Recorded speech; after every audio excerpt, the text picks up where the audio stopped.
What's going on, everybody? Welcome to another episode of Great American Underdog. I'm your host, Ron Marvo, and we're here sharing stories of strength from real life underdogs. And today I am super excited for our guest. She is a very unique and special person that I met through my fiance and has an incredible story to share with us of strength, perseverance through athletics and entrepreneurship.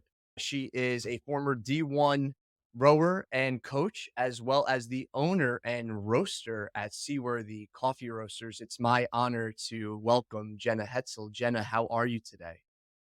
Thanks, Ron. I appreciate that intro. I'm doing great. I'm happy to be here. I'm excited to talk about this, and I'm looking forward to talking to you again.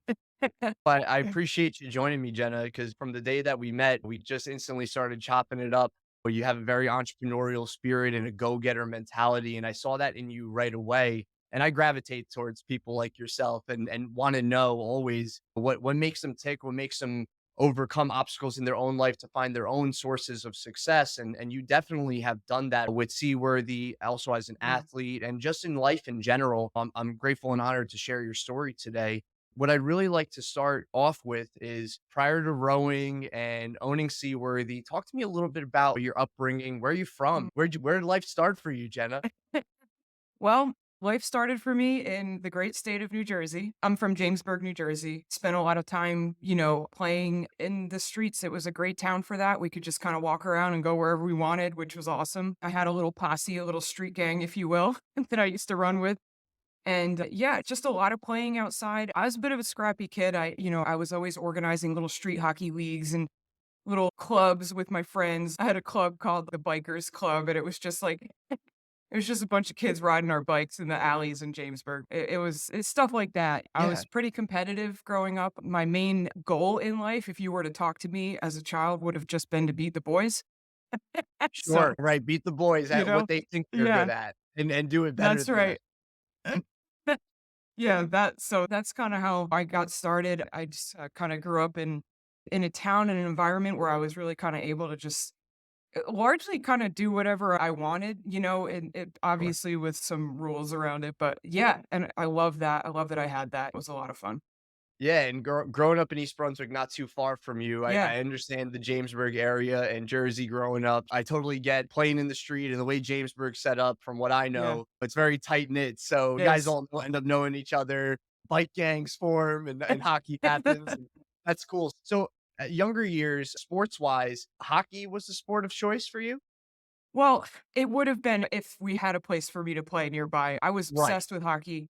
I still am. I mean, I love hockey. Go Devils. I'm a huge fan. If we had a rink in Jamesburg, that would have been my whole life. But unfortunately, the closest rink was like in South Brunswick. It's too far away. I played street hockey for sure, as much as I could. But for me, I mostly ended up like formally playing like basketball. And then once I got to high school, I ended up joining field hockey because I just wanted to play hockey in some Yeah, in form. some way. If it's gotta be on Yeah. grass, I'll play. Yeah, that's right. No problem. I'll do it. And I ended up being the goalie, which is a role that I really embraced. And, I ended up being pretty good. I was ranked in the state a few times and I had a pretty high block percentage. So I did ultimately get to scratch that itch in a way. What got you, Jenna, into being competitive in these things? Was it because did it just initially start out with just wanting to beat the boys? Yeah, What I what really what brought you to bring it to such a high level even early on? Because that's a feat to be able to do that, even in high school.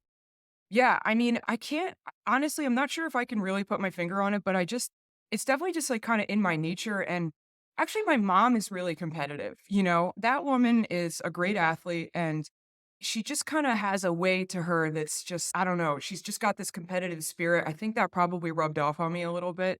I have a lot of family that was, military sports. My uncle is a state trooper. My other uncle is riding on the plane that rides behind the president. All I know is that I seem to have a lot of family members that have this same thread in them. And then I think for me, beating the boys, yeah, because I just kind of hung out with a lot of boys growing up and girls too. But I think the nature of growing up out in the streets like that, early on, there was like some fights that went down with some bad seeds. I have a strong sense of justice. And I feel like that kind of probably fueled it a little bit as well. Right. Well, I think that a lot of people that overcome anything in life that's a challenge, and I would say that sports and competing at a high level is challenging.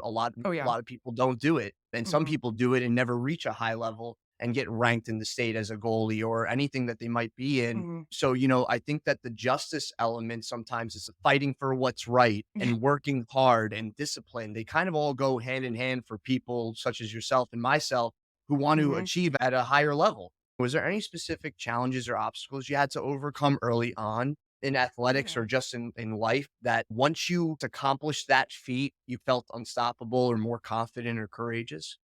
Yeah, I mean, actually, I can totally speak to that. So, ironically, I actually wasn't that good at sports when I was a kid, and I think that really frustrated me because Mm, I wanted to be so bad. I wanted it more than everybody else, and it was just like I just was like a little clunky, a little clumsy, maybe like when I was growing up. I was right. always a good athlete, right? I can run forever, but like in basketball and everything, I just was never like the best one or anything. And that always frustrated me. I felt like things came really naturally to a lot of my friends. And so that was my first big challenge was like, I was just hungry, man, because in high school, I wanted to be so good at being a goalie that I would wake up at 4 in the morning. I would run every single day before school. And Wow. I started doing that in eighth grade, actually, because I wanted to I think I just had this, like I had an older cousin, right? And she's the coolest. Like, 5 years older than me. She was the first female to combat in the Iraq War. She's the first female to be, Wow.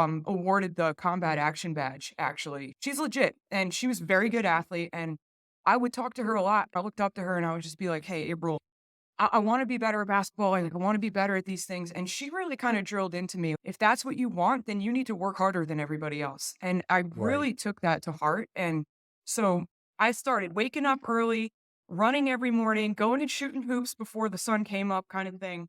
I never ended up being that good at basketball, spoiler alert, but I did work really hard. Then I would, like, obviously go to school, and then I'll go to practice afterwards for field hockey, and I did track and other stuff just to keep up with field hockey, and then after school, every single day, I would hit up my buddy Jake, and, we would get right into his grandmother's basement, and he would just take knuckle pucks at me all night, in my field hockey Oh, gear. yeah.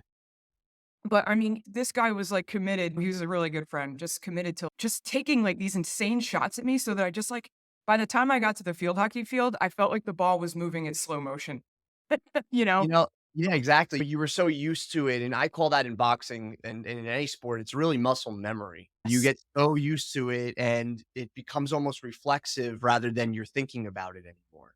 Yeah, Like, I always yeah, tell and people it that when I slows hit a time. speed bag, like, Mhm. I'm so used to it that I know the rhythm of the bag, but I Yeah. didn't start that way, and that's part of the point, for what I talk about here on the podcast. You drilled, practiced, and rehearsed until you Mhm. got comfortable in what is an uncomfortable situation for a lot of people that are looking to Mhm. perform at high levels.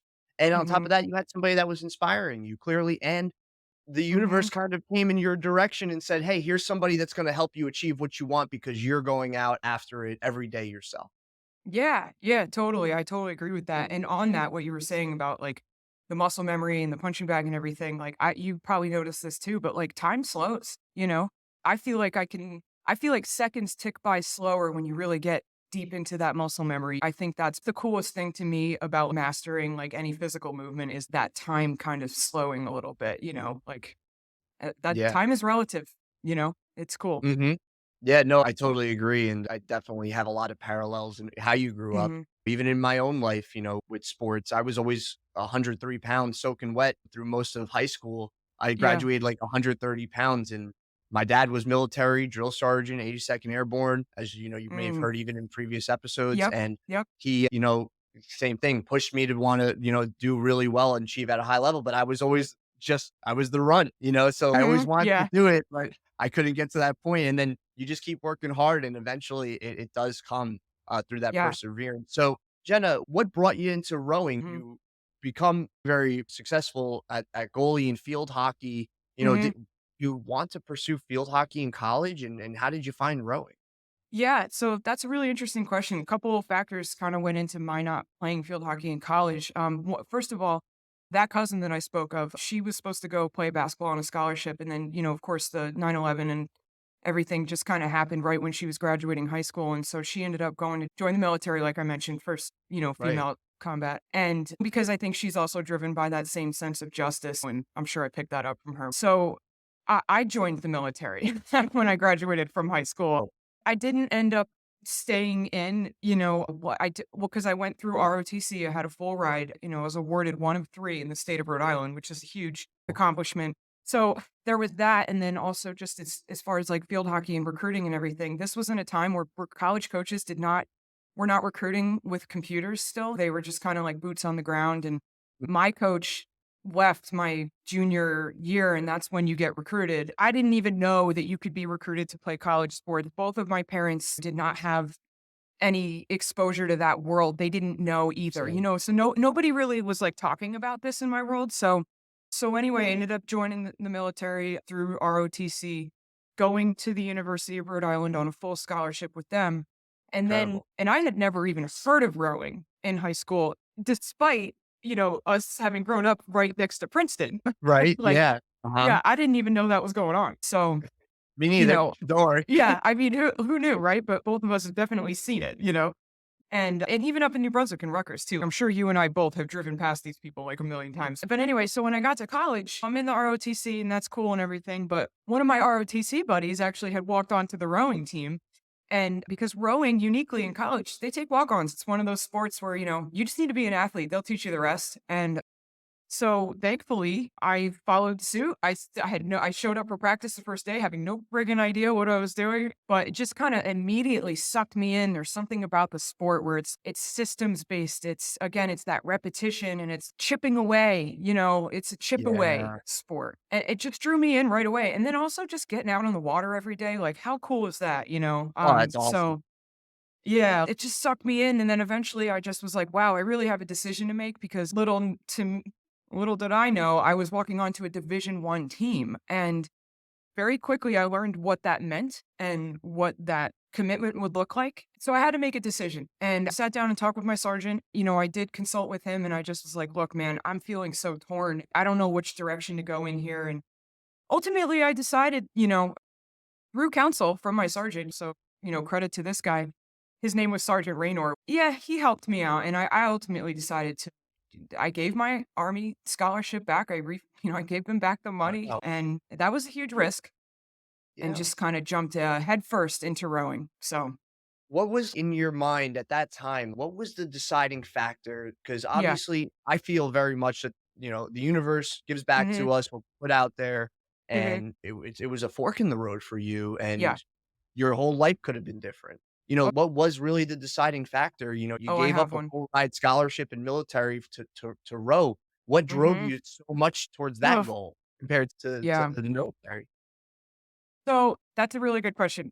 I do have a thing that happened. So despite my wanting to be as cool as my cousin and my uncles, they put that assault rifle in my hand. And again, I am not against any totally, I'm not saying that. It's just that I couldn't do it. I Right. knew that they put that thing in my hand for my first training, field training with that. And I just knew, I was like, you know what? I just had this come to Jesus moment. I was like, I don't think I'm going to Isn't use for this me. thing the way it's meant to be used. And because I had such a high level of respect for what these people are doing, Right. I just knew that it shouldn't be me. And thank God I had that moment. You know what I mean? Yeah. Because you got to have the right people out in the field. You had intuition and when you did something that a lot of people, I hope, learned from listening to this is you trusted your gut and what hmm your gut and your heart was telling you. You Yep. know, you knew that it didn't feel right in your arms and in those moments hmm of, I'm going through this process, something feels off compared to hmm you jumped right into rowing. And you were like, yeah, this is awesome. You wanted to go and attack that. So, you did something very special, which was just listen to your gut and your heart, and that drove you to rowing and making that fork in the road and going that way instead of towards hmm the military. So I commend you, for doing that in your life because a lot of Oh, people thanks, won't man. won't do that. They'll succumb to the pressure of outside influences of family saying, and like you said, being great like them. Well, you were actually not even unbeknownst to you about to achieve your own level of hmm greatness that you didn't even see in your own life. I feel very Yeah. similar in boxing. What were those initial first challenges in rowing? You said that there's a process there that you have hmm to learn. They really would take it anybody that was athletic, willing to learn, coachable, etc. What was Yep. like the hardest thing for you to go through to become successful at rowing at first?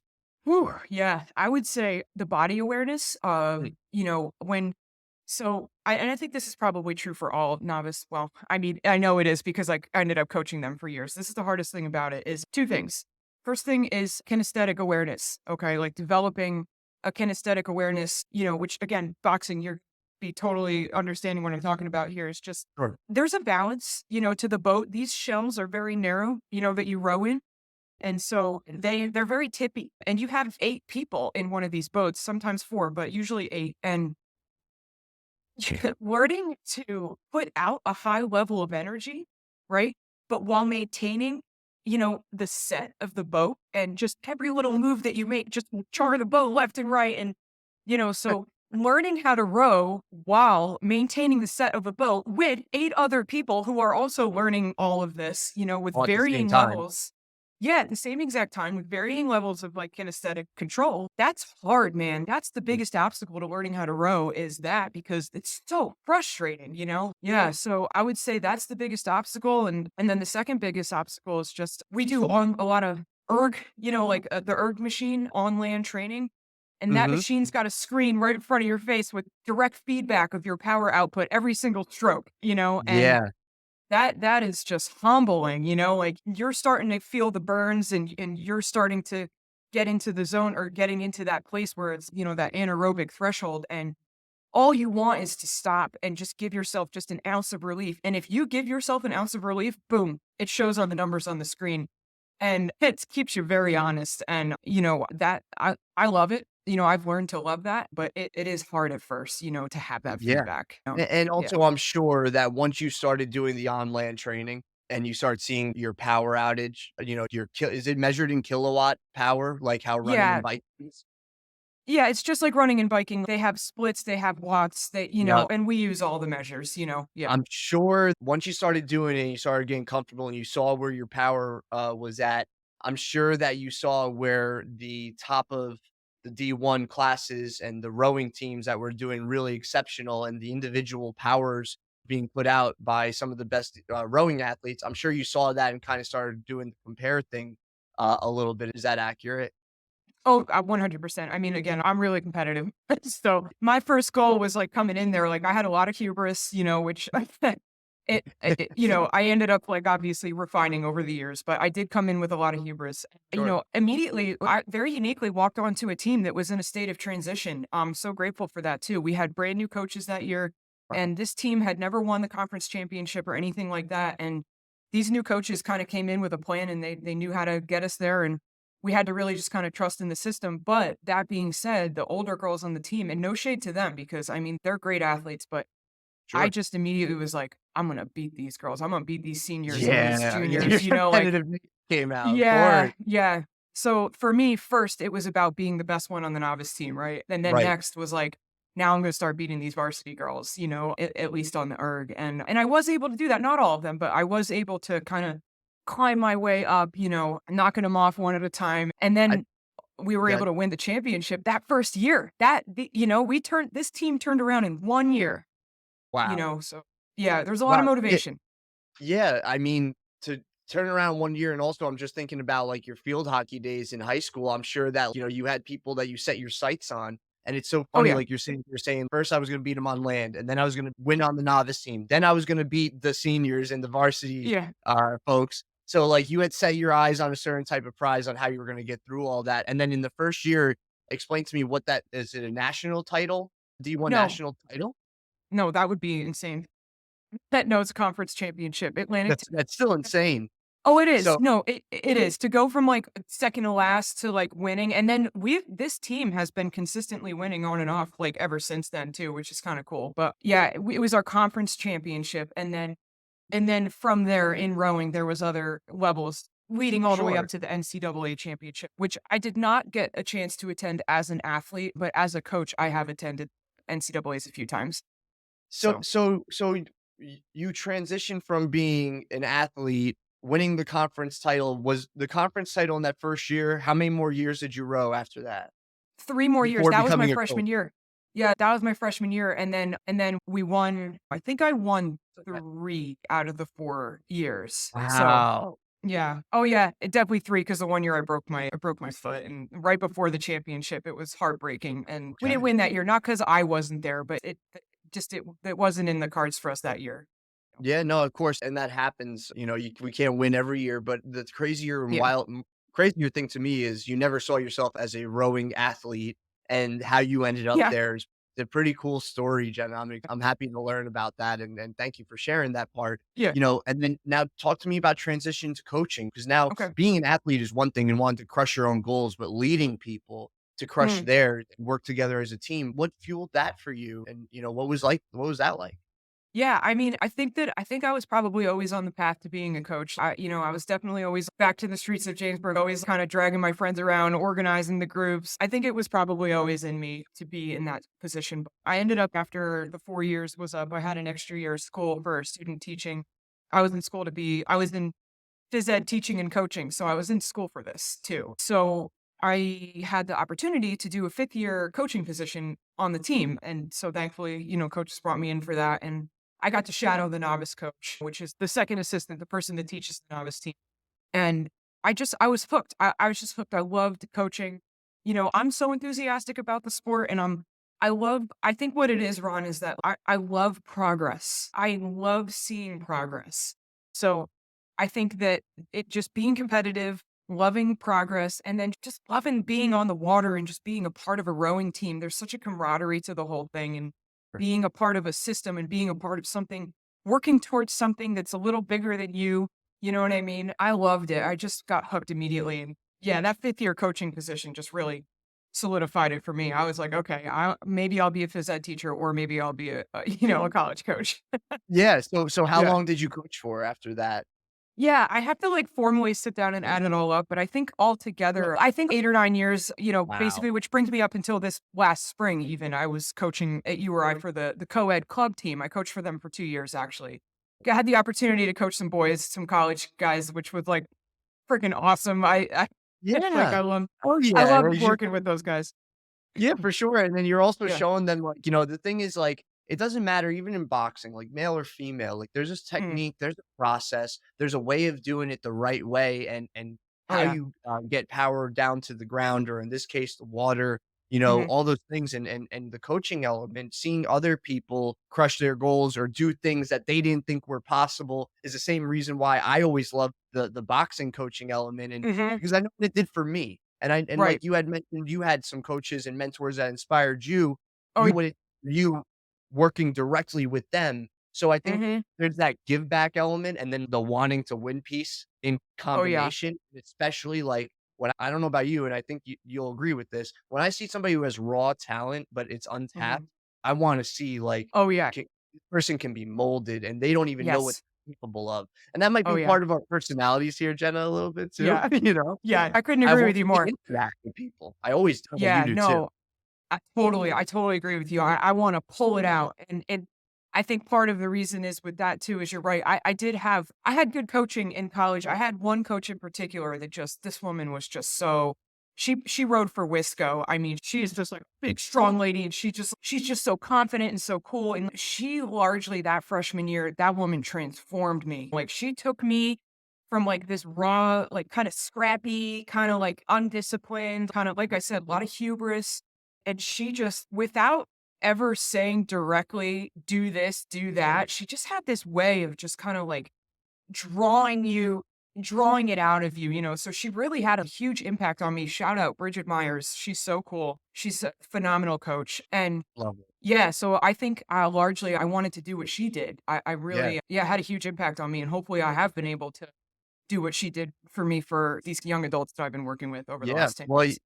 yeah, it's incredible to me because, one of the things I was curious about is how you still stay involved in the rowing community, and clearly it never stopped, and Mm. that's incredible. The fact that and I guarantee you that there are people out there that are like Jenna Hetzel changed my life, and not just on the water, but in life in general. Because in sports, I always say that, and you know this, like you learn life lessons in Oh, yeah. sports, and that's going to very easily help me transition right now into Mhm.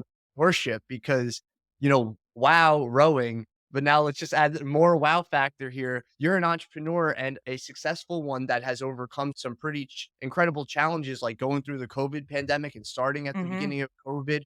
You are the owner and roaster of Seaworthy Coffee Roasters. Talk to me a little mhm, bit about, why coffee? What led you mhm. into Seaworthy, and deciding to open a coffee company? Alright, yeah, it's funny to go from rowing to roasting, but Well, it's there's the parallels. It's just so yeah, there are a lot, there are a lot. So, first of all, what right off the started? bat, yeah, let me just say, I just wanna touch on something you said before. You said, Please, "I'm sure, you've affected." I hope so.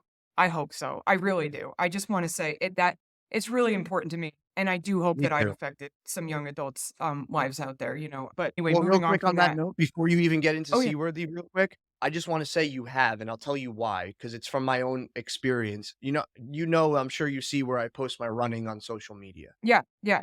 For a long time, I was just posting it to keep myself accountable. I went to a party with Nicole, and there was somebody at that party that literally stopped me.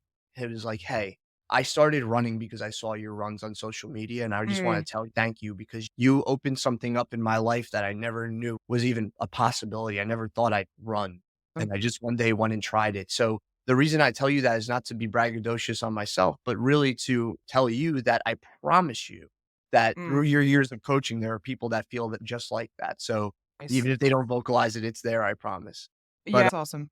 yeah, so Yeah. transitioning to Seaworthy, let's talk a Yeah, little bit coffee roasting, and okay. I'm curious, what started entrepreneurship for you, and what started the road down to Seaworthy Coffee? Alright, yeah, so first, let me just start off by saying that I run this business like a Division I team. Yep, So, yep, I think that helps a lot, that I have that that I have that mentality, about business. I kind of see it as the same thing in a way, it's but very much. yeah, it really is. So, yeah, it's interesting. In between different coaching stints, I've had other jobs, and one of those other jobs was an operations manager at the Port of Elizabeth down in New Jersey, down at Wow, the ports off the highway, yeah, where my buddy works. And also, I wanna mention my mom and my sister both work down at the ports as well, so I wow. did end up doing a stint down there, and same thing, same kind of environment, you know what I mean? Like, competitive, all that, so I kinda stayed in that zone, but there was something, as cool as that job was, and it is cool, I just wasn't satisfied. I was like, I love this environment. I love this pace. Again, I love the progress and the management of it all, but I just needed something a little more creative, because I do Cool. kind of have that side to me too. So I ended up leaving that job, and I started a little rowing club and got myself back to Rhode Island. So, but anyway, I also went and worked at Starbucks because I just needed something to hold me over, Mhm, and I'm glad I did because I went and worked at Starbucks and I was just like, wow, what a rabbit hole. What a rabbit hole coffee can be, I'm Same thing sure. though, like fast paced job. Actually, a great place to work if you are competitive and you love progress. I recommend it to people if they need a job like, in that environment. And yeah, I fell in love with coffee. Man, I never really drank it that much. I think Starbucks really kind of opened my eyes, to this world that I was like, wow, people are really freaking intense about this. I Well, love that. yeah, I was gonna Yeah. say the other piece of it is, Starbucks is a global icon because of their process. You can go into any Yes. Starbucks and ask them for any type of coffee and how you Yep. want it. There's a process for the way that they're gonna do it, and they're gonna I deliver love on it. it and be consistent, and Yes. they're very strict about that. And I think if I have to say, just from knowing you a little bit now, I think you love that part of it also. You're Yes. like, "Oh, cool, Dude. there's a way of doing all of this." Yeah, you're hitting the nail on the head pretty hard with that one. Yeah, the process of it all. I'm obsessed with it. Like yeah. And I brought a lot of that into my business between Starbucks and rowing. Like I have the pieces that I need to run this business. Right. And then just the passion part of like coffee and just, you know what it was, taking people's orders. And I was on bar. So I was like making the drinks and I just thought it was so cool. All the different ways that people like enjoyed their coffee. I was Right. like, wow, people are so specific. There's so many different ways to do this. And then yeah, I got really intrigued. And then I ended up running into a roaster that I had just kind of known on and off throughout the years. Just this guy, I live in Rhode Island. It's kind of like small town here too. So he needed some help. And I was like, you know what? I would love to see that side of things. Like that would be cool, And thankfully I was like kind of freed up at the time. Did you meet this individual through Starbucks? How did you No. meet a roaster? Yeah, no, not through Starbucks at all, actually. He was just a guy that was roasting for a local cafe. Wow, incredible. Yeah, so it was just very serendipitous, honestly, that I kinda ran into him and he needed a little bit of labor, he needed a little bit of help, and I was like, "Man, I would love nothing more than to see how that's done," you know? So, yeah, so I got in there and I just again, it doesn't matter what job I have. It can be part-time at Starbucks, it can be full-time operations manager at the ports, I'm bringing it, you know? Yeah, totally. Yeah, so I brought it for this guy, and I just like the process of roasting coffee, I was just like, "Oh, here we go. I love this process." Basically, what started happening was I started doing a lot of research. I'm like a nerd for like science. I went to school Sure. for kinesiology, exercise science, so that's kind of my thing. And I started going down that rabbit hole of the science of roasting, Uh-huh. it's all chemistry. And as I'm doing this, I'm like getting these ideas about how I could do it better or how I could achieve different results, I should say, that I wasn't able to exercise those thoughts on somebody else's business. You know what I mean? Sure. So it Sure. started getting to the point where I was like, I think I need to do this for myself. I was really feeling compelled to just do it and see if I could get that different result that I wanted. Yeah. How did Jenna, I'm curious though, because a lot of people, like you mentioned, having the passion for it and the process and things like that. And I feel like a lot of people, they think that when they have a passion for something, in their minds, they're like, they could start a business, but they don't Hmm. really understand the undertaking to, Mm, to really start a business. So like, how did you get through that hurdle of, yeah. yes, I have passion. Yes, I enjoy this process. I'm involved in it on the daily basis because you have to Hmm. be in order to be successful at it, but what took it from passion for the process and coffee into, "Let me start a business"? Yeah. Yeah. Well, a little bit of competitiveness, I have to say. There you go. Yeah, because you Um, said that. Could do it not better, but make my Yeah, own version. but hopefully, in the end, I would like it to be better, Of course. yeah, so I think again, like, I'm a competitive person. If I see an opening, I'm, like, going towards it. So I felt that there was an opening in our local coffee scene where I was like, "I bet I could squeeze in here and, be." I think a better way of putting it is, like, there's different waves of coffee generations, and the roasters that had been Okay. established in my area were kind of like a wave before me, and I kinda saw an opening where I was like, I think I could jump in here and start a new wave." You know what I mean? Like Sure. a small batch, like, specialty. But I also had this idea to slow roast my coffee, and that was kind of like my grand idea, and I needed to exercise it. It was like curiosity, really, competitiveness and curiosity. And on top of that, just a drive that I have within me. I love the work. And I think that's important because that was important for rowing too, right? Like, I was one of those athletes that, like, Gotta I didn't enjoy give the a process. shit.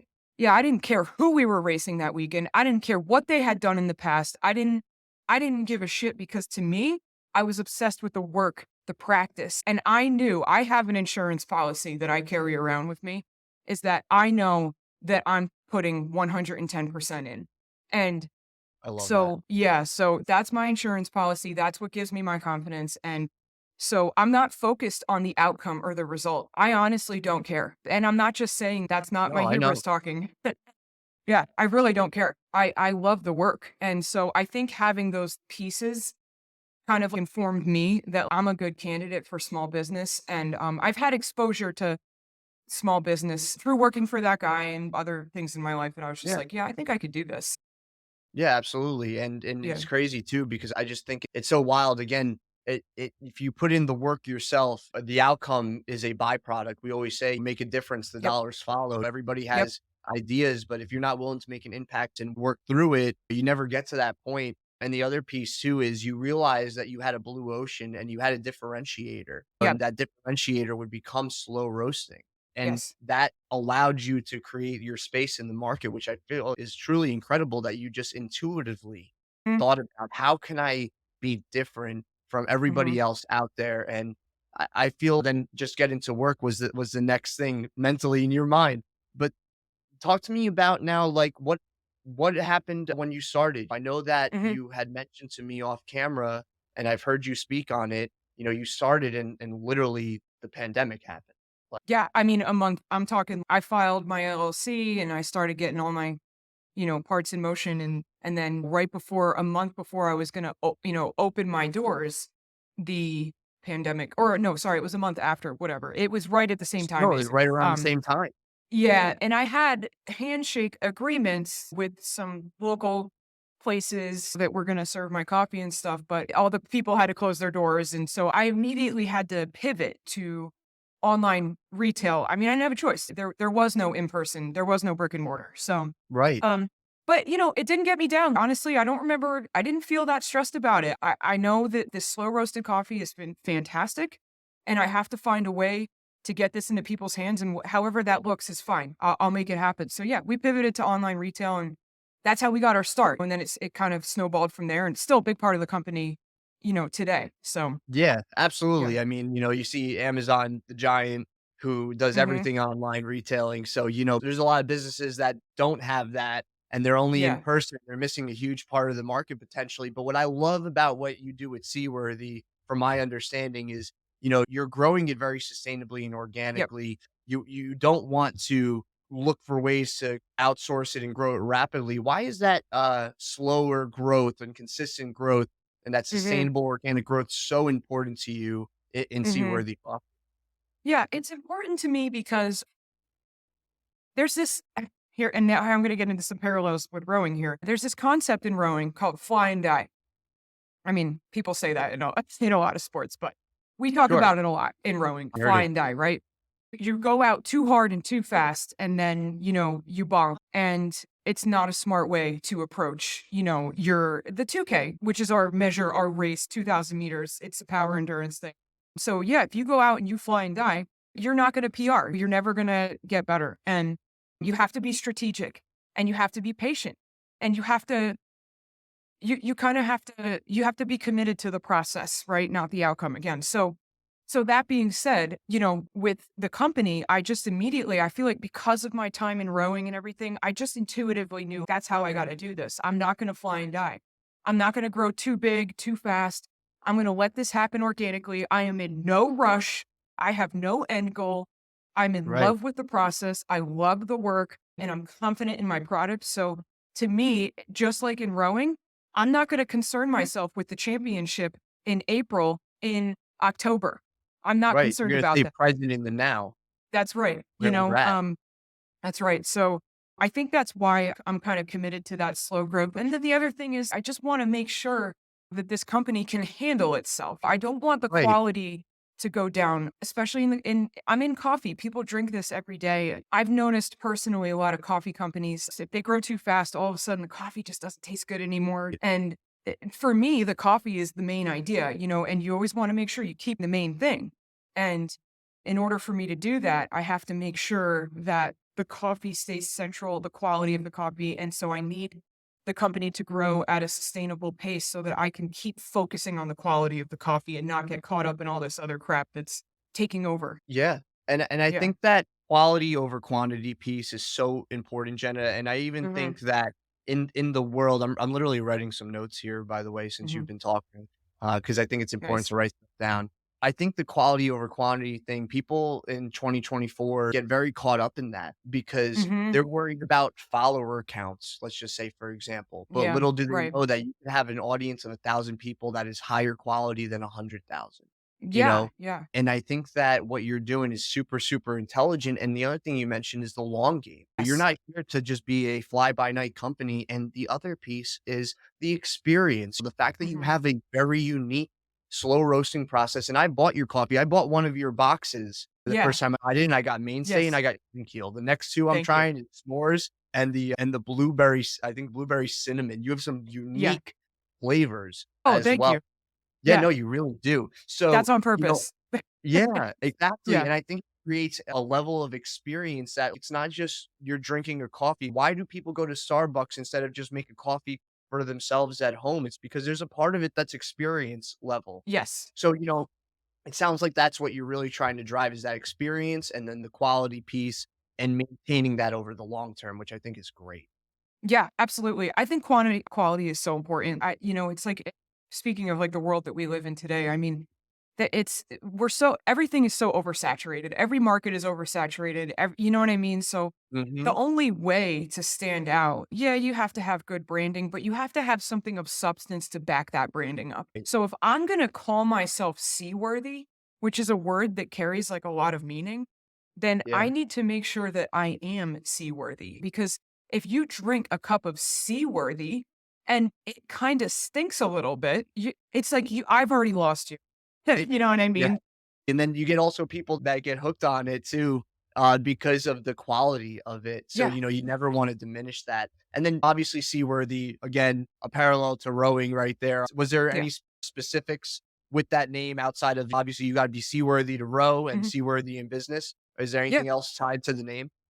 Yeah, I mean, no, that's pretty much it. It's just a term that just kind of speaks to being obviously going out, taking a vessel out onto the ocean is really dangerous. The ocean is a wild, more powerful than anything out there and dangerous. And you have to have a level of preparedness in order to be able to take a vessel out into the ocean and to successfully navigate that. So to me, I was like, okay, well, I mean, come on, that's athletics.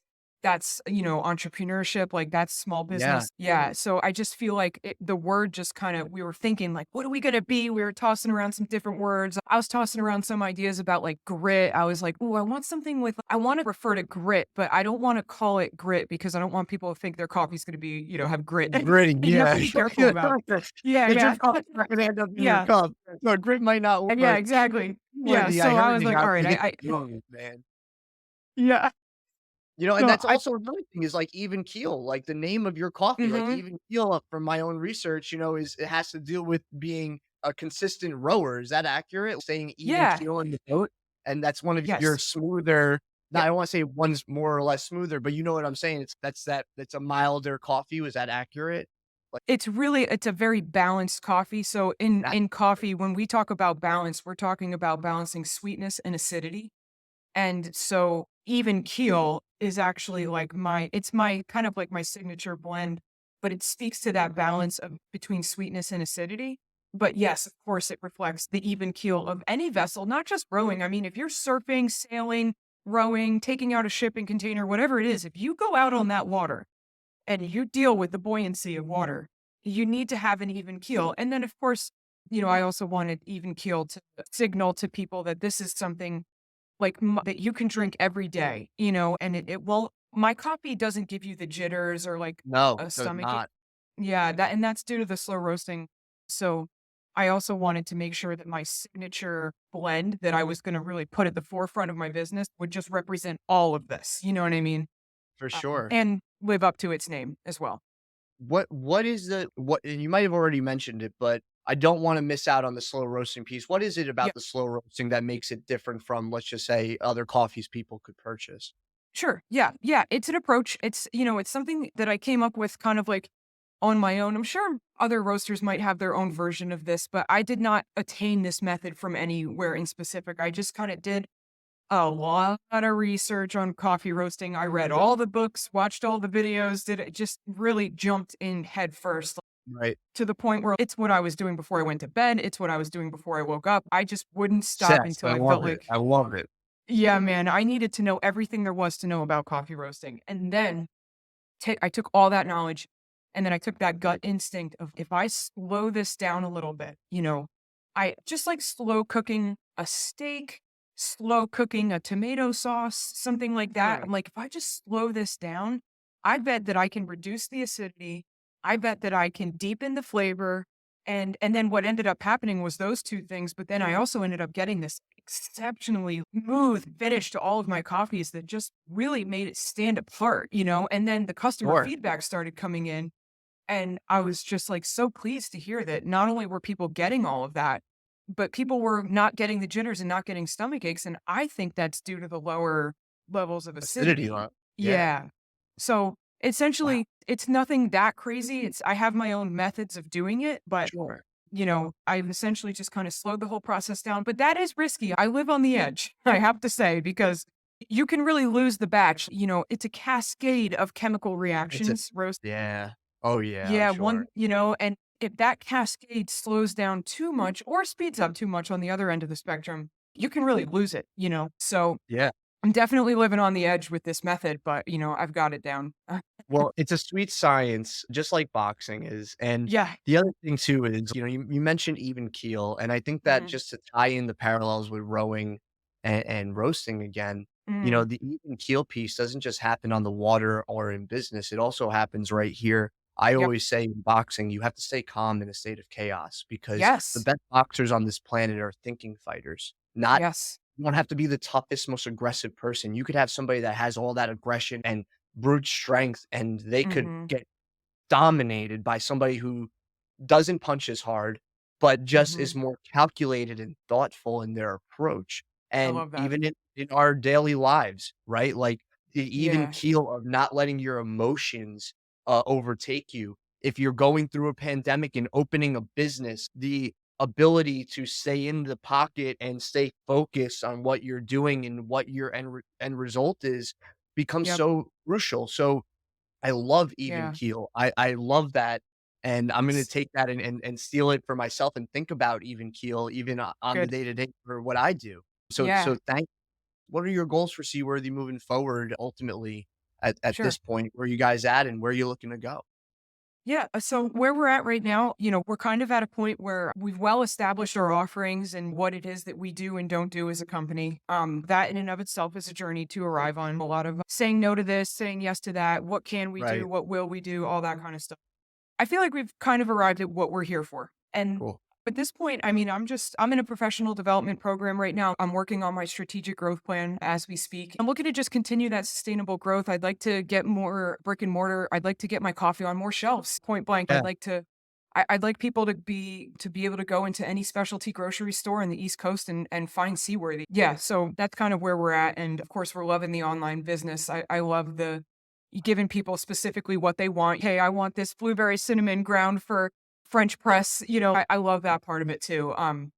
So, and then just hopefully maybe getting into some more cafes. We love having relationships with cafes as well. So, yeah, that's it. I just want to keep doing what I'm doing and keep the quality up and just stay steady, man. Stay Yeah, steady. 100% even keel, baby. And where can people like best and easiest way for people to buy Seaworthy? I just put the banner up at Cool. seaworthycoffeeroasters.com. Is there any other way that any other things people should know if they want to go and get your coffee or, No, where they that's it. Nope, just Okay, visit the website. If you're in New England, click on where to find us, and you can find some brick and mortar locations around here. I'm working on expanding down into the tri-state area, so hopefully, that'll come in the future. But the cool. best place to find us is online. We ship everywhere in the U.S. and Canada, and if you want shipping internationally, just reach out to us, and we'll make that happen for you as well. And Love yeah, it. we've got our full menu up there, and we've got something for everybody. We've got decaf, flavored coffee, regular coffee, fair trade organic coffee. We have everything. We're not pretentious coffee company. We want to make sure that we're Cool. serving specialty coffee, but that specialty coffee for every coffee drinker out there. And so that does include the flavors and we don't cut anyone out. And for our decaf drinkers out there, we also offer all of our flavors decaf as well because you don't want to leave those people out.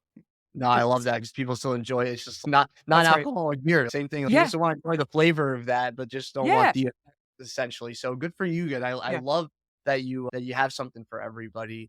It's really cool. As we close out here, Jenna, I have some other questions for really our audience. I think they've gotten a lot of value just from our conversation already. But I'm just curious, in your opinion, what do you think people have to do to really accomplish, let's just say, at a high level or in general in their lives to find success like you have? Whether or not they want to be entrepreneurs, what are the qualities and Hmm. characteristics you think people have to develop to find success or overcome challenge?